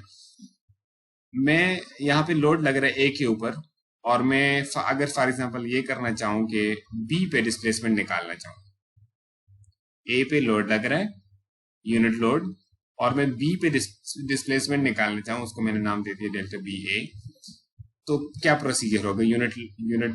वर्चुअल यूनिट फोर्स का प्रोसीजर क्या होता है? ये आपके पास ये रियल लोडिंग है ना, इस रियल लोडिंग की वजह से आप बी पॉइंट पे डिस्प्लेसमेंट फाइंड करना चाह रहे हैं, वर्टिकल डिस्प्लेसमेंट, तो क्या करेंगे? ये वर्चुअल लोडिंग अब अप्लाई हुई है ये वाली। इस वर्चुअल लोडिंग में क्या हुआ है कि आपने जहां डिस्प्लेसमेंट निकालनी है, जिस डायरेक्शन में निकालनी है, उस डायरेक्शन में एक लोड अप्लाई कर, एक unit load, virtual unit load apply कर लिया, वर्चुअल यूनिट फोर्स मैंने अप्लाई कर दिया। उस वर्चुअल यूनिट फोर्स को मैंने डेल्टा पी से रिप्रेजेंट कर दिया, small delta P equal to 1, ये अप्लाई किया। अब ये अप्लाई करने के बाद मैंने जैसे पहले डिस्कस किया था, ये यहाँ पे रियल लोडिंग की वजह से जो बेंडिंग मोमेंट्स प्रोड्यूस होंगे उसको as a function of X लिखेंगे, ठीक है। उसको अगर हम एम ए से रिप्रेजेंट कर दें, यहाँ जो bending moments capital M A से, मैं जरा रिप्रेजेंटेशन के लिए मैं आपको इक्वेशन पे लेके जा रहा हूँ, आप इस सिचुएशन को जरा माइंड में रखिएगा। ये हमारी रियल लोडिंग है, ये हमारी वर्चुअल लोडिंग है। हम इस रियल लोडिंग में बी पे डिस्प्लेसमेंट निकालना चाह रहे थे, तो हमने बी पे एक यूनिट वर्चुअल लोड अप्लाई किया, और अब इन दोनों केसेस में जो मोमेंट्स प्रोड्यूस हो रहे हैं वो हमें रिक्वायर्ड होंगे इस इक्वेशन में पुट करने के लिए। ये डेल्टा बी ए यानी ये डिस्प्लेसमेंट निकालने के लिए अब हमें ये वाला यहाँ पे जो अब मोमेंट्स प्रोड्यूस हो रहे हैं, यानी इसको हमने एम ए से रिप्रेजेंट कर दिया। एम ए रियल जो हमारा बीम है उसके अंदर मोमेंट्स, यानी मोमेंट की equation in terms of x, और सेकंड जो आपको नजर आ रही है टर्म जिसको हमने हिबलर की बुक में स्मॉल एम से रिप्रेजेंट किया है, यहाँ पे उसको स्मॉल डेल्टा एम से रिप्रेजेंट किया, यानी इस एम के साथ, यानी इस एम और इस एम में रियल के केस में हमने कुछ नहीं साथ डाला, वर्चुअल के केस में साथ डेल्टा लगा दिया, ठीक है। सो डेल्टा एम जो है वो क्या चीज है? जब आपने बी पे वर्चुअल यूनिट लोड लगाया तो उस केस में जो मोमेंट की इक्वेशन बनेगी, ठीक है। अब ये चूंकि इस केस में हमने लोड ए पे लगाया था, तो हमने एक सबस्क्रिप्ट ऐड कर दिया एम ए। एम ए क्या चीज है? जब इस बीम में ए पे हमारा वर्चुअल यानी ये जो यूनिट लोड है, रियल यूनिट लोड यहाँ पे लगा हुआ है, जब ये लगा हो तो फिर मोमेंट की इक्वेशन को हमने एम ए का नाम दे दिया, और ये लगा हो वर्चुअल तो हमने उसको डेल्टा एम बी का नाम दे दिया। बी का वर्ड हमने इसलिए ऐड कर दिया बी के सबस्क्रिप्ट, ताकि हमें ये याद हो कि हमने जो ये कैलकुलेट किया है, ये जो वर्चुअल यूनिट लोड की वजह से जो मोमेंट्स कैलकुलेट किए हैं, ये लगाया कहाँ पे था? बी पे unit load, virtual unit load B पे लगाया था, और ये आप ओवर ई आई और डी एक्स, ये तो वही इक्वेशन है, आप पढ़ चुके हैं आप इसको। अच्छा, अब जरा इस सिचुएशन को तो आपने कंसिडर कर लिया, इक्वेशन भी आपने देख ली है। अब जरा एक और सिचुएशन कंसिडर कर ली। वो सिचुएशन क्या है अगर अब बी पे यूनिट रियल एक लोड लगे, बी पे एक रियल लोड लग रहा हो, यानी एक और प्रॉब्लम स्टेटमेंट, जैसे यानी एक और अलग से एक इंडिपेंडेंट प्रॉब्लम कंसिडर कर लें। ये एक रियल लोड लग रहा है बी पे, और इस रियल लोड एट बी की वजह से जिसकी मैग्नीट्यूड जिसका 1 है रियल लोड का, अगर मैं ए पे डिस्प्लेसमेंट फाइंड करना चाहूँ, मैंने इसको नाम दे दिया स्मॉल डेल्टा ए बी, तो क्या प्रोसीजर होगा? अब ये आपकी रियल लोडिंग है और ये आपके पास वर्चुअल यूनिट लोड। अब आप इस केस में ए पे क्यों वर्चुअल यूनिट लोड लगाया? क्योंकि मैं ए पे डिस्प्लेसमेंट फाइंड करना चाह रहा हूँ, ए पे वर्टिकल डिस्प्लेसमेंट फाइंड करना चाह रहा हूँ, तो मैंने ए के ऊपर एक वर्टिकल डायरेक्शन में virtual unit load, virtual unit force apply कर दिया। अगेन प्रोसीजर क्या होगा? आप इस दफा भी आप एक इंटीग्रल को एवेल्युएट करेंगे। ऊपर वाले केस में, इस केस में आप एक बेंडिंग मोमेंट की इक्वेशन लिखेंगे, ठीक है, उसको हम रियल जो लोडिंग की वजह से, इसको अभी रिप्रेजेंटेशन की तरफ मैं आता हूं, ठीक है। और इस केस में जब आपने वर्चुअल यूनिट लोड लगाया, अगेन इस केस में भी आप बेंडिंग मोमेंट की इक्वेशन लिखेंगे। अब आप जरा देखिएगा, ये रियल है जब आप डेल्टा ए बी निकाल रहे हो। जब आप पिछले प्रॉब्लम को कर रहे थे जहां रियल लोड ए पे लग रहा था और आप बी पे कुछ displace delta B A calculate कर रहे थे, तो आपने ये उस केस में आपने बी पे फिर वर्चुअल यूनिट लोड लगाया था ताकि आप बी पे डिस्प्लेसमेंट कैलकुलेट कर सकें। अब जरा कंपेयर कीजिएगा, क्या ये वाली फिगर और ये वाली फिगर, अगर हम जरा रियल और वर्चुअल को भूल जाएं, क्योंकि लोड तो लोड होता है ना, जब हमने एक दफा लगा लिया, वर्चुअल हो या रियल हो, मोमेंट तो उसी की तरह से प्रोड्यूस करता है ना, तो क्या ये और ये एक जैसी लोडिंग नहीं है? एक जैसी लोडिंग है ना। आल्दो ये ऊपर वाले प्रॉब्लम का, जिसमें हमने लोड हमारा ए पे लग रहा था और बी पे वर्चुअल यूनिट, सॉरी, लोड हमारा ए पे लग रहा था और बी पे डिस्प्लेसमेंट निकालनी थी, ये डेल्टा बी ए निकालना था, ठीक है। तो डेल्टा बी ए निकालना था, तो यहाँ पे वर्चुअल यूनिट लोड लगाया था। जब हमने जब हमारा रियल में लोड बी पे लगा और ए पे हमने डिस्प्लेसमेंट निकालना था, तो हमने ये लगाया। तो इसका जो रियल है वो इसके वर्चुअल, यानी यहाँ पे जो मोमेंट की इक्वेशन बनी होगी पिछले केस में, जब ये रियल था और ये वर्चुअल था, यानी ये जब यहाँ पे एक वर्चुअल यूनिट लोड लगा था बी पे, उस केस में जो मोमेंट की इक्वेशन बनेगी, और जब बी पे एक रियल लोड लगेगा, दोनों केसेस में मोमेंट की इक्वेशन तो एक जैसी होगी ना। इसी तरह से जब आप इसको एवेल्युएट करना चाहेंगे, ए के ऊपर यूनिट वर्चुअल यूनिट लोड लगा के जब आप मोमेंट की इक्वेशन निकालना चाहेंगे, तो ये इक्वेशन वही होगी जो आपने यहाँ पे निकाली होगी जब आप पिछले प्रॉब्लम में, जब आपका रियल लोड लग रहा था ए पे, जब आपने मोमेंट की इक्वेशन निकाली थी। अब इससे जरा इक्वेशन को देखिएगा, जब आप डेल्टा बी ए निकाल रहे थे, सो आपके पास ये दो मोमेंट की इक्वेशंस आपने निकाली थी। जब आप डेल्टा ए बी निकाल रहे हैं, तो आपके पास ये अब आपका रियल बन जाएगा, ये आपका वर्चुअल बन जाएगा। लेकिन आप समझ रहे हैं ना इस बात को? यहां पे हम बी पे डिस्प्लेसमेंट निकाल रहे हैं, तो यूनिट वर्चुअल लोड लगा है वो बी पे लगा है, और ये एम ए जो है वो रियल जो लोड लगा है उसकी वजह से मोमेंट है। जब आप ए पे डिस्प्लेसमेंट कैलकुलेट करना चाहेंगे, तो अब आपका ए के ऊपर वर्चुअल यूनिट लोड लगा होगा, और अब आपके उसकी वजह से बेंडिंग मोमेंट निकाला होगा, यहाँ आपको निकालना पड़ता है, आपको इक्वेशन बनानी पड़ती है, और बी पे आपका रियल लोड होगा।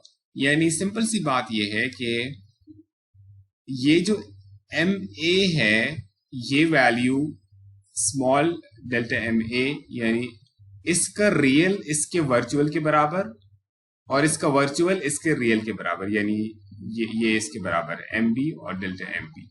अब ये चूंकि एक ही इक्वेशन है डेल्टा बी ए और डेल्टा ए बी की, यानी क्योंकि एम ए और हमने देखा कि एम ए और डेल्टा एम ए बराबर है, इसी तरह एम बी और डेल्टा एम बी बराबर है, इस वजह से इससे प्रूव ये हो रहा है कि delta A B is equal to delta B A, ठीक है। यानी क्या मतलब इसका हुआ? अगर मैं जरा फिजिकली इसको समझें, अगर मैं यूनिट लोड ए पे लगाऊं और बी पे डिस्प्लेसमेंट कैलकुलेट करूं तो ये आंसर बराबर होगा जब मैं इस दफा यूनिट लोड बी पे लगाऊंगा और ए पे डिस्प्लेसमेंट निकालूंगा। ये है डेल्टा बी ए और delta A B. I hope you can understand this. ये इतना मुश्किल नहीं है, although I have spent a lot of time trying to explain it. I hope आपको समझ आ गई। ऐसे इससे फायदा हमें क्या हुआ, ये डेल्टा ए बी अगर डेल्टा बी ए के बराबर है, इसी तरह delta C D will be equal to delta D C, यानी सबस्क्रिप्ट्स को इंटरचेंज जब आप करेंगे तो आपके पास सेम आंसर आएगा। इससे आपको अगर हमने नाम जो है वो इस तरह से दिए थे जैसे हमने बाद में नंबरिंग की, एक तो नंबरिंग है ना ए बी सी डी की फॉर्म में, अगर हम 1 2 की फॉर्म में बात करें तो इसका मतलब ये होगा,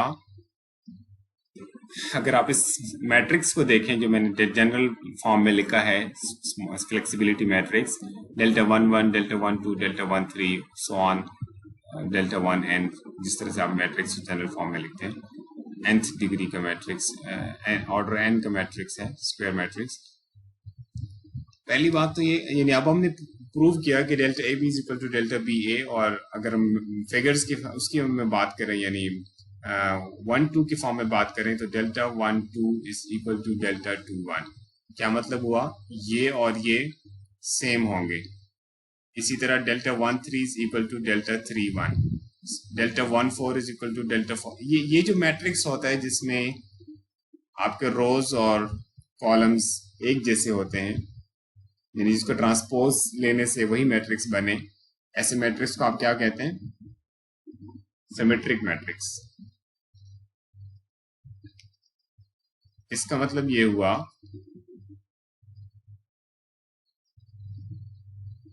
कि फ्लेक्सिबिलिटी मैट्रिक्स जो है ये एक सिमेट्रिक मैट्रिक्स होता है, यानी अगर आप इसके मेंबर्स कैलकुलेट कर रहे हैं और यानी ये डायगोनल तो आपको जाहिर है हर सूरत कैलकुलेट करने पड़ेंगे, डेल्टा 1 1 डेल्टा 2 2, लेकिन अगर आप इसकी एक साइड कैलकुलेट कर दें तो दूसरे आप एज इट इज फिल कर सकते हैं।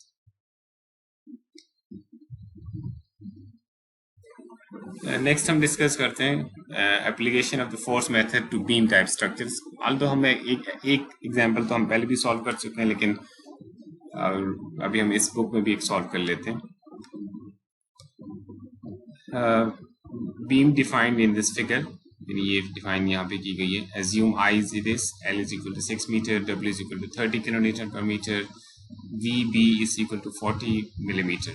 क्या मतलब इसका, बी सपोर्ट जो है वो खुद बैठ रही है, खुद आप वो डिफॉर्म हो रही है बाय 40 मिलीमीटर डाउनवर्ड, ठीक है, यानी सेटल हो रही है या खुद उसके अंदर वो एक सपोर्ट खुद डिफॉर्मेबल, मैं डिफॉर्मेबल चलो नहीं कहता, मैं कहता हूँ बस उसमें हमें पता है कि 40 जब ये लोड लगे तो 40 मिलीमीटर उसने सेटल होना है, and E equal to 200 gigapascal. Now you have to determine the reactions for the following 3 cases. Number 1, when the loading is 30 kilonewton per meter is applied and there is no support settlement at B, VB is equal to 0. Second case, when there is no loading applied but there is a settlement of 40 millimeter at B. Third case, when both the loading is applied and there is a settlement of 40 millimeter as well at B. Okay, so let's first see how to formulate this problem.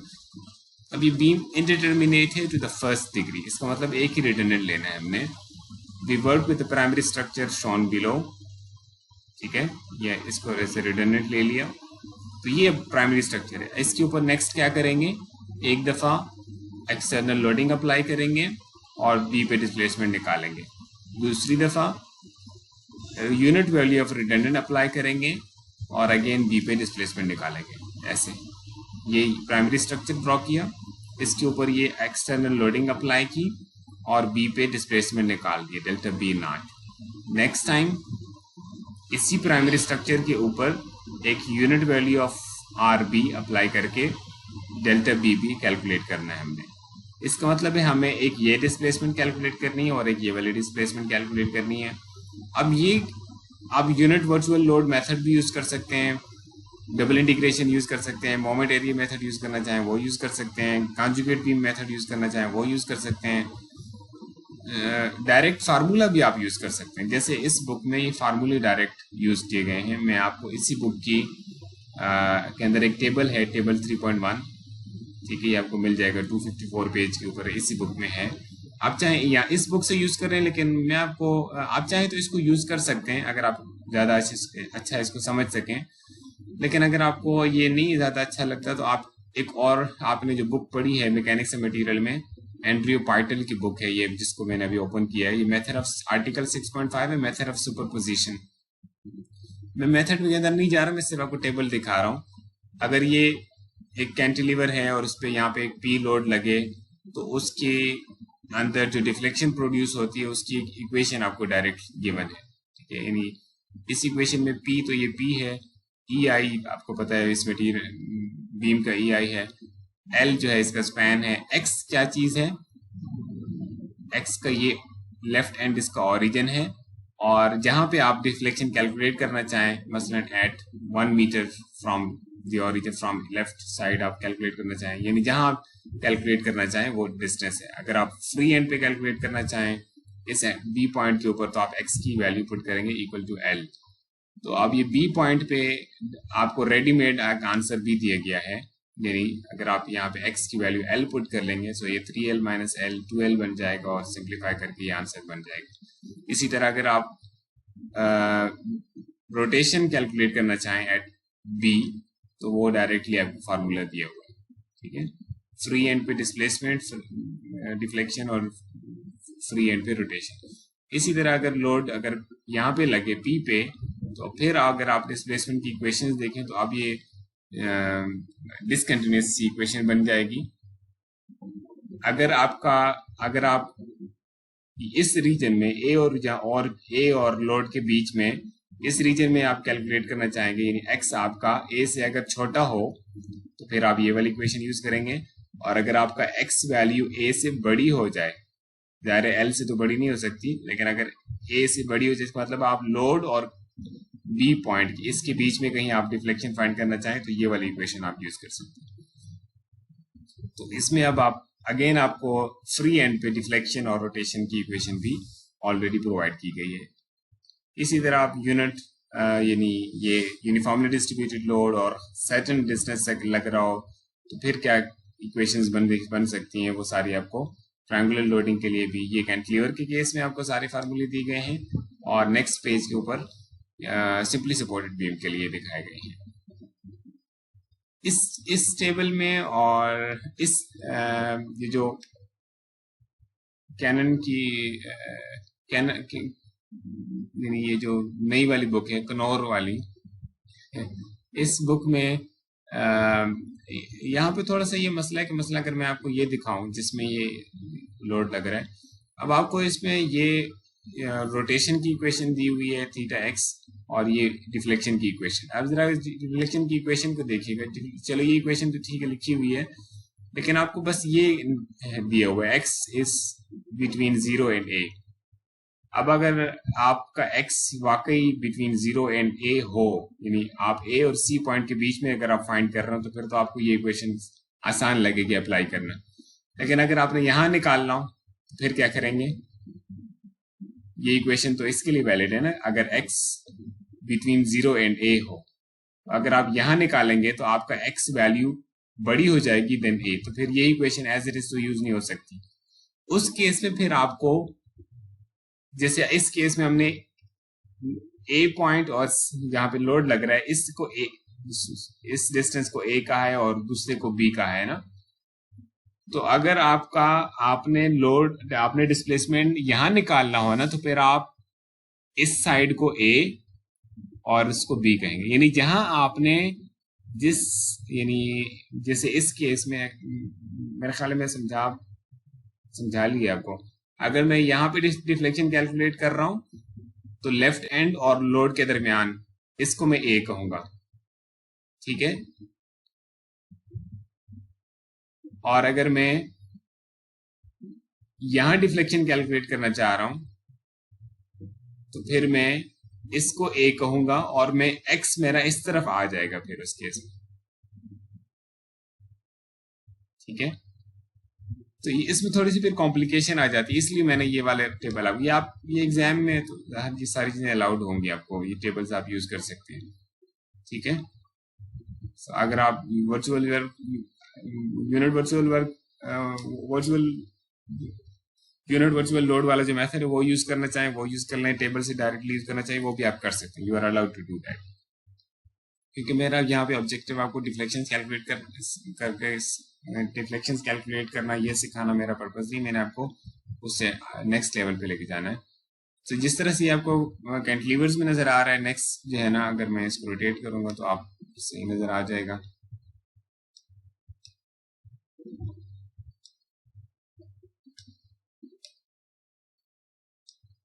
ये simply supported के लिए क्योंकि सारी situation cases इसमें covered है, तो ये वाला टेबल बेहतर है, इस टेबल को आप यूज कर लें। Coming back to the problem,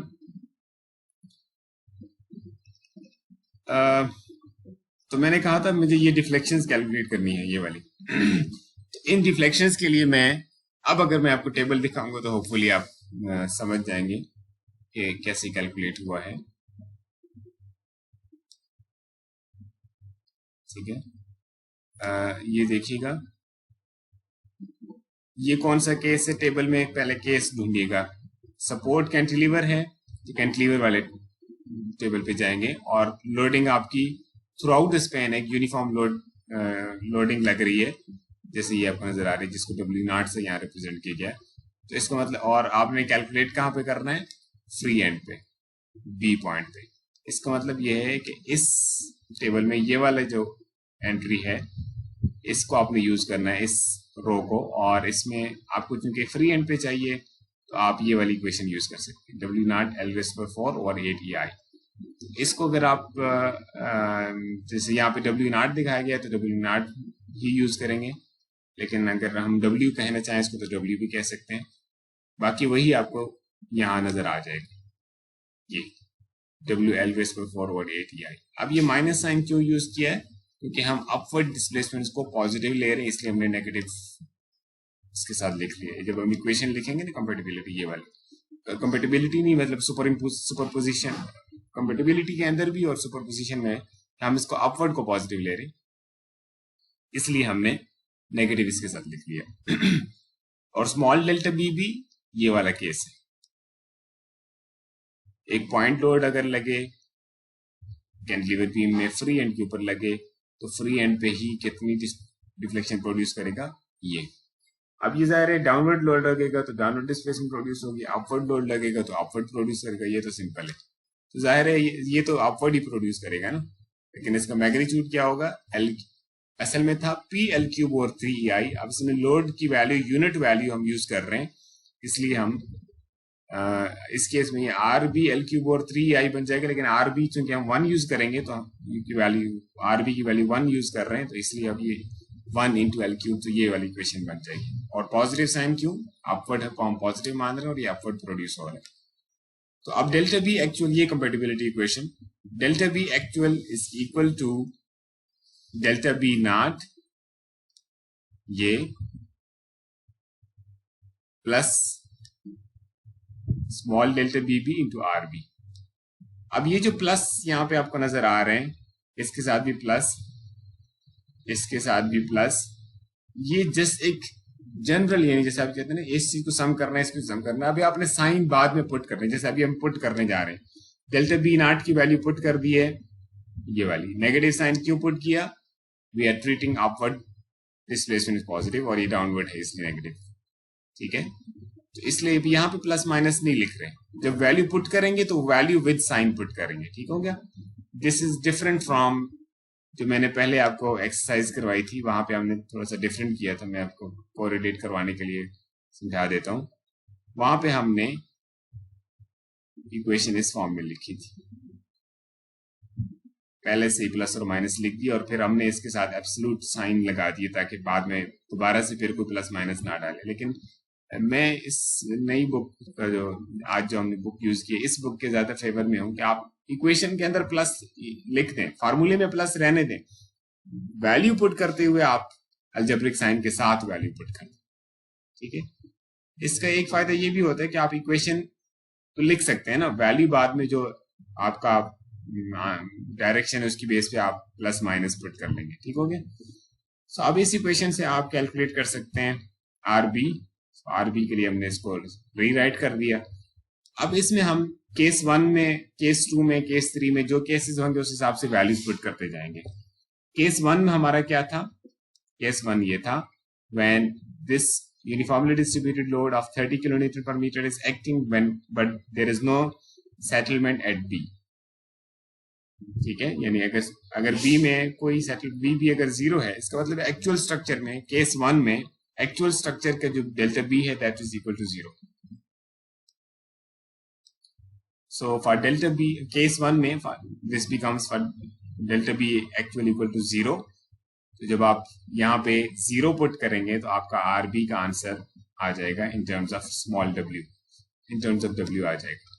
ये सिंप्लीफाई कर दिया फर्दर, ठीक है। और अब w की वैल्यू 30 किलोमीटर पर मीटर की बनती, तो अभी वैल्यू पुट कर दी और ये आंसर आ गया। आंसर पॉजिटिव आया, इसका मतलब है कि जो डायरेक्शन शो की थी वही डायरेक्शन है, अपवर्ड शो की थी, इसका मतलब है अपवर्ड ही है। Knowing the value of R B we can determine the remaining reactions by using static equilibrium equations. ये पहले भी डिस्कस हो चुका था, ये आप कैलकुलेट कर सकते हैं। Summation fy equal to 0 and take summation of moment about a, so you can calculate this with signs. इसके साथ काउंटर क्लॉकवाइज ये हमने final free body diagram final draw कर दी, जिसमें सारे रिएक्शंस कैलकुलेट कर दिए थे। सेकंड केस में ये है कि W is 0 but there is a settlement of 40 millimeter, VP is 40 millimeter downward। तो अब उस केस में लोड तो 0 हो गया, लेकिन delta B actual is equal to minus VP। Minus इसलिए कि ये डाउनवर्ड है और हम अपवर्ड को पॉजिटिव ले रहे हैं, ठीक है। सो RB की वैल्यू इस इक्वेशन के अंदर ही बस पुट कर रहे हैं। इस केस पहले केस में क्या था कि ये 0 था, तो ये इक्वेशन W की फॉर्म में सिंप्लीफाई हो गया। अब क्या है, ये W 0 है और इसकी value some non zero value है। तो अब हमारे पास ये वाली इक्वेशन बन जाएगी। अब हमने VB की फॉर्म में इसको लिख लिया और ये आंसर आ रहा है हमारे पास। अब RB का आंसर नेगेटिव आया, इसका मतलब ये कि जो हमने डायरेक्शन यहाँ पे एज्यूम की थी वो उसको रिवर्स करने की जरूरत है। So the actual is downward. बाकी रिएक्शंस फिर आप कैलकुलेट कर सकते हैं। ये अब फाइनल आंसर आपके पास। अच्छा, इससे एक बात आपको क्या पता चली, लोड ना लग रहा हो लेकिन खाली सपोर्ट भी सेटल हो जाए। इनडिटर्मिनेट बीम्स, इनडिटर्मिनेट स्ट्रक्चर्स की बात कर रहा हूँ। इनडिटर्मिनेट स्ट्रक्चर में अगर कोई लोड ना लग रहा हो, कोई लोड नहीं लग रहा, कोई लेकिन सिर्फ सपोर्ट सेटल हो जाए, सिर्फ सपोर्ट डिफॉर्म हो जाए, तो उस सूरत में भी बीम्स के अंदर यहाँ पे एक रिएक्शन डेवलप होगा, यहाँ पे यहाँ पे भी उसी तरह से लोड्स जाहिर है अगर ये प्रोड्यूस हो रहे हैं। केस 2 का जरा फाइनल आंसर देखिएगा, केस 2 का, ये केस 2 है ना जिसमें लोड नहीं लग रहा और ये सिर्फ सेटलमेंट हो रही है, तो ये प्रोड्यूस हो रहे हैं रिएक्शंस। यानी उसी तरह का इफेक्ट जिस तरह का लोडिंग का इफेक्ट होता है, उसी तरह जैसे ये रिएक्शंस हैं, फिर ये मोमेंट्स हैं, इसी तरह का। अब ये जाहिर है जब लोड नहीं लग रहा लेकिन जो रिएक्शंस प्रोड्यूस हो रहे हैं, तो इसका मतलब है इंटरनल फोर्सेस भी अब प्रोड्यूस हो रही हैं, इसमें स्ट्रेसेस भी प्रोड्यूस हो रही है, ठीक है। हाँ, अगर ये डिटर्मिनेट बीम होता तो डिटर्मिनेट बीम का ये फायदा है कि वो फिर अगर ये सेटल हो जाए तो ये चूंकि फॉर एग्जाम्पल अगर ये डिटर्मिनेट होता तो ये हिंज होती यहाँ पे, सिंपली सपोर्टेड होता और ये सेटल हो भी जाता तो इसमें स्ट्रेसेस ना प्रोड्यूस होती, इसमें कोई फोर्सेस ना प्रोड्यूस होती, ठीक है, क्योंकि ये फिक्स ना होता ना यहाँ से, तो ये फ्रीली यहाँ से रोटेट हो सकता था। तो मसलन मैं आपको एग्जांपल देता हूँ, अगर ये बिल्कुल ना हो तो ये रोटेट हो सकता है ना, ये ओवरऑल रोटेट होगा। अगर ये थोड़ा सा नीचे को बैठ भी जाए तो ये रिजिडली एज अ होल थोड़ा सा ऐसा रोटेट कर लेगा, लेकिन इसके अंदर कोई डिफॉर्मेशंस प्रोड्यूस नहीं होंगी। एज अ होल ये रहेगा स्ट्रेट अनडिफॉर्म्ड, लेकिन थोड़ी सी इंक्लिनेशन आ जाएगी अगर ये बैठेगा नीचे। अगर ये उस केस की बात करो अगर यहाँ पे पिन हो, अब क्योंकि ये फिक्स्ड है तो अब और ये नीचे इसके साथ जब ये सपोर्ट नीचे जाता है तो ये अपने साथ बीम को भी नीचे लेके जाने की कोशिश करता है। अब ये बीम नीचे तो जा नहीं सकता इसलिए कि यहाँ से फिक्स्ड है, तो वो उसमें स्ट्रेसेस पे प्रोड्यूस होती हैं, डिफॉर्मेशंस प्रोड्यूस होती हैं, ठीक है। सो ये केस 2 हमने देख लिया। केस 3 जिसमें लोड भी लग रहा है और डिफॉर्मेशन भी हो रही है, तो उस केस में जैसे ये आपको नजर आ रहा है, अब वो जनरल इक्वेशन बन जाएगी। अब उसमें वैल्यू पुट होगी, ये हमने डेल्टा बी एक्चुअल की वैल्यू पुट कर दी है और ये स्मॉल डब्ल्यू की फॉर्म में वर्कआउट कर लिया, ठीक है। और अब हमने वैल्यूज पुट कर दी हैं और ये हमारे पास आंसर आ गया। बाकी values equilibrium equations, third case का फाइनल आंसर। अब जरा एक और ऑब्जर्वेशन देखिएगा। केस वन में आपका ये रिएक्शन, अच्छा ये 3.33 लिखा है, ये इसकी वैल्यू भी 13.33 है, ठीक है। ये भी मैग्नीट्यूड वाइज ये भी 13.33, ये भी 13.33। आंसर यहाँ पे ठीक लिखा हुआ है लेकिन यहाँ पे गलती से 1 रह गया। मसलन इसको देखिएगा, इसका आंसर है 13.33 किलो न्यूटन डाउनवर्ड, ऑलराइट। अच्छा ये सॉरी केस 2 का है, केस 1 का ये देखिएगा, ये आंसर है 67.5 किलो न्यूटन अपवर्ड। केस 2 का आंसर आया 13.33 किलो न्यूटन डाउनवर्ड।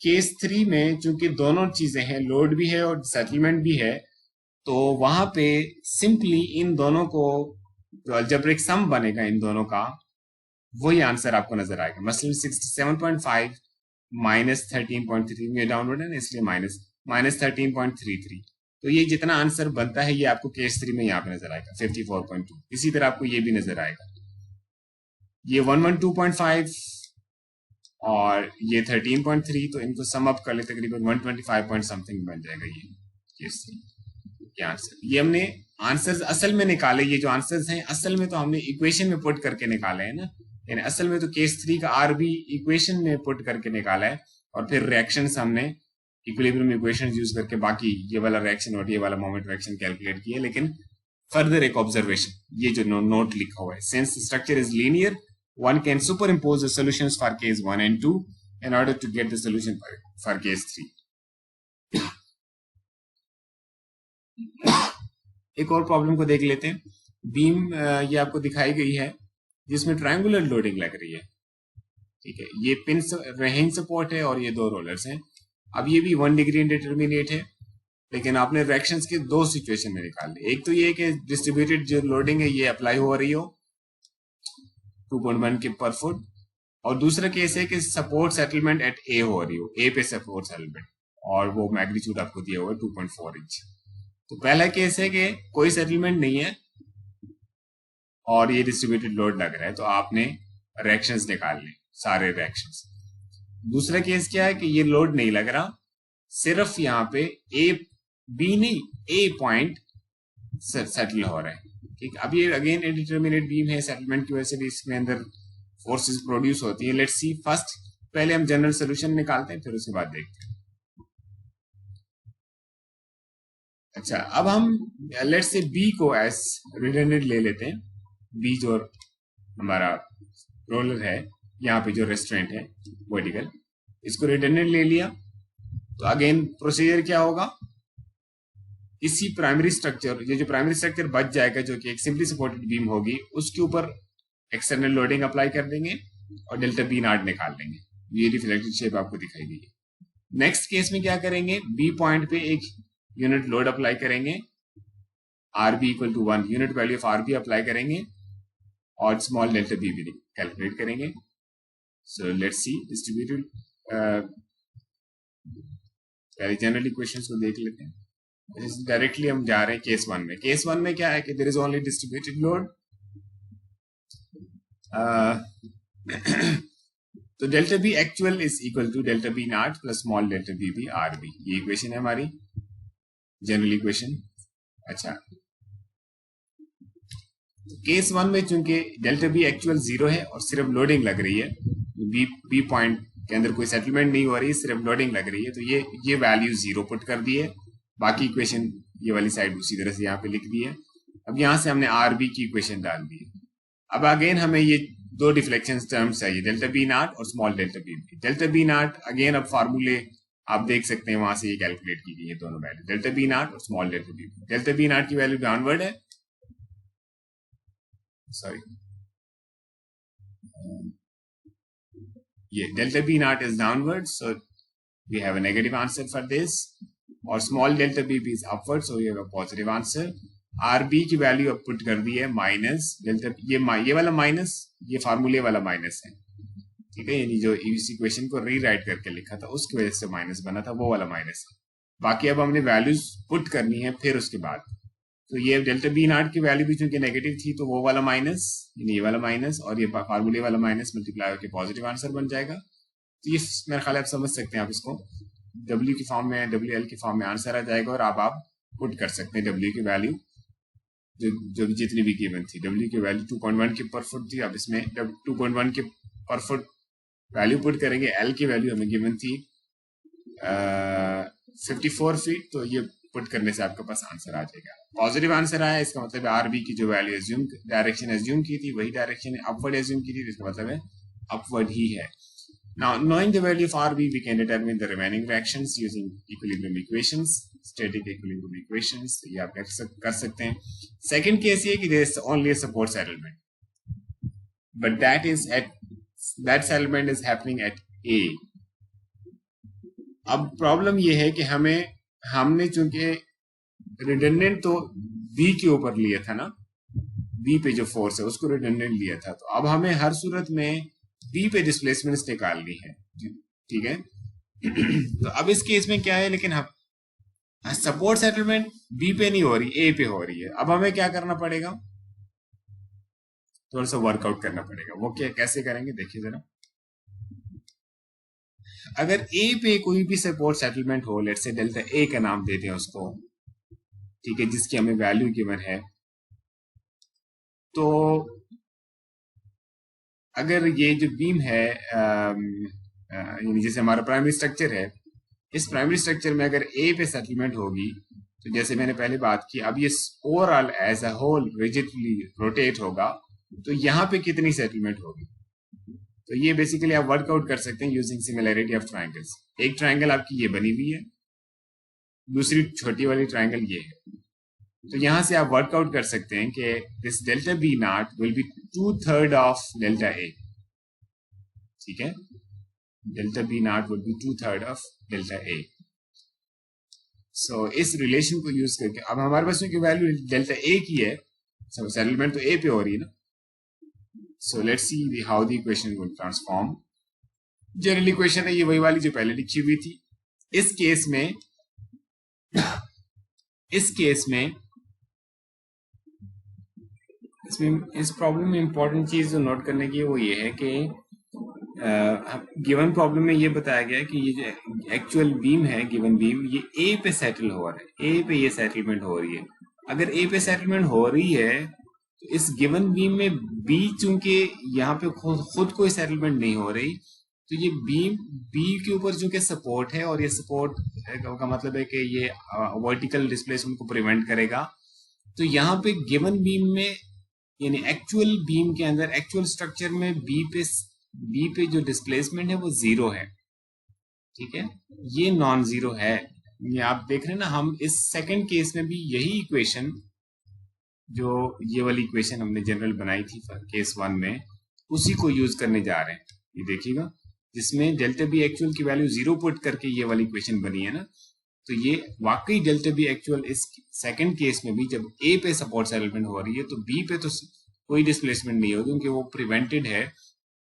सो इस वजह से हम उसी इक्वेशन को, ये जो हमने यहाँ पे इक्वेशन ये लिखी है ना, ये इक्वेशन की बेस क्या है, by putting delta B actual equal to 0।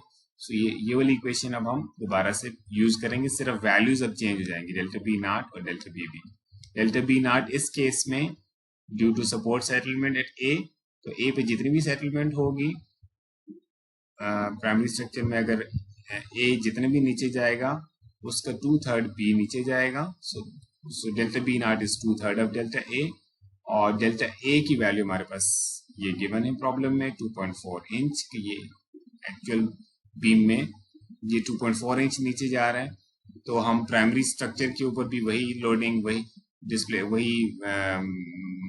वही कुछ अप्लाई करते हैं जो हमने एक्चुअल बीम में अप्लाई करना होता है। ये लोडिंग जो है ना, वो लोड की फॉर्म में भी हो सकते हैं, और लोड हम ऐसे भी कह सकते हैं कि हम एक बीम एक डिस्प्लेसमेंट भी एक किसी चीज पे कोई डिस्प्लेसमेंट इम्पोज करना, ये भी एक लोडिंग होती है। तो ये यहाँ पे जो प्राइमरी स्ट्रक्चर के ऊपर आपको लोडिंग नजर आ रही है, ये this is basically imposing some displacement at A, and loading is in terms of imposing certain displacement at A. So this is what the final equation is. ये बाकी तो सिंपल है, स्मॉल डेल्टा बी भी निकालना, ये तो अब आप, आई hope you can understand this. यहाँ पे एक लोड लग रहा है, अब ये इसमें आप जाके इस बुक में आप जाके देखेंगे, ठीक है। ये कौन सा केस बनता है हमारा, अगर हमने यानी हमने डिस्प्लेसमेंट इसी जगह निकाल ली है, तो इस केस में तो आप कोई भी के फार्मूला यूज कर सकते हैं, क्योंकि ये हम एग्जैक्टली उसी जगह निकाल रहे हैं जहां पे लोड लग रहा है। तो चाहे ये वाली इक्वेशन यूज कर लें, चाहे ये वाली इक्वेशन यूज कर लें, क्योंकि x is equal to a है ना, और x इक्वल टू a, आपको भी इक्वालिटी का साइन आपको नजर आ रहा है, और यहाँ भी आपको इक्वालिटी का साइन नजर आ रहा है। चाहे ऊपर वाली इक्वेशन यूज कर लें, चाहे नीचे वाली इक्वेशन यूज कर लें, दोनों से एक ही आंसर आएगा। सो ये चीज हो गई है।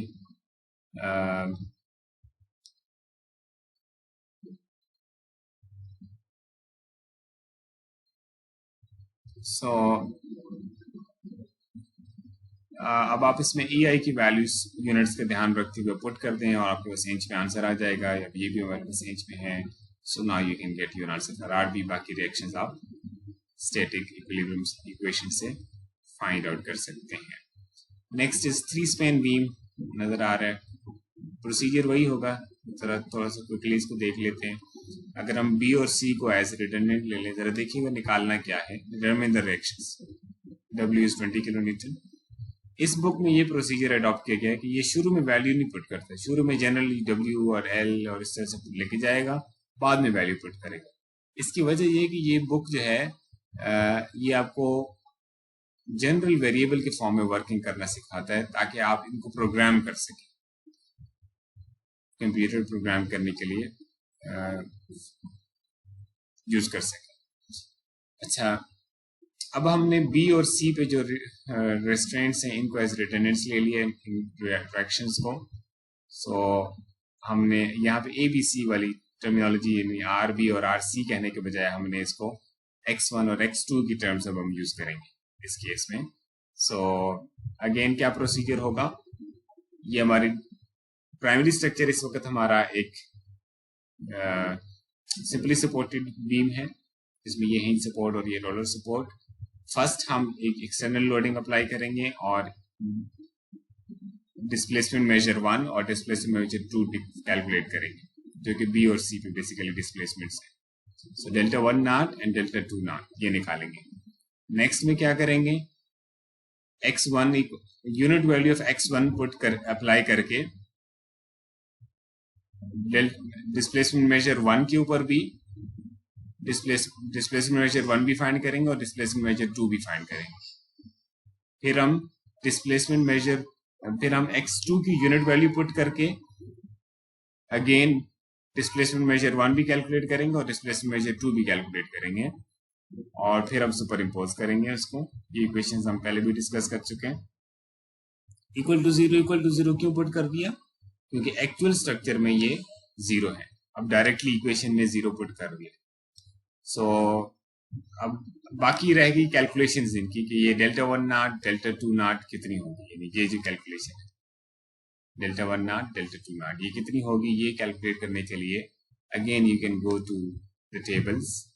जैसे ये नजर आ रहा है आपको, यूनिफॉर्मली डिस्ट्रीब्यूटेड लोड लग रहा हो और 2 पॉइंट्स जो कि सिमेट्रिकली लोकेटेड हो ना बीम, तो जाहिर है उन पे फिर मैग्नीट्यूड वाइज और डायरेक्शन वाइज भी इनफेक्ट सेम वैल्यू होगी डिफ्लेक्शन की। सो अब यहाँ पे हमारे पास स्पैन और उसकी वैल्यूज गिवन है, जरा देखिएगा।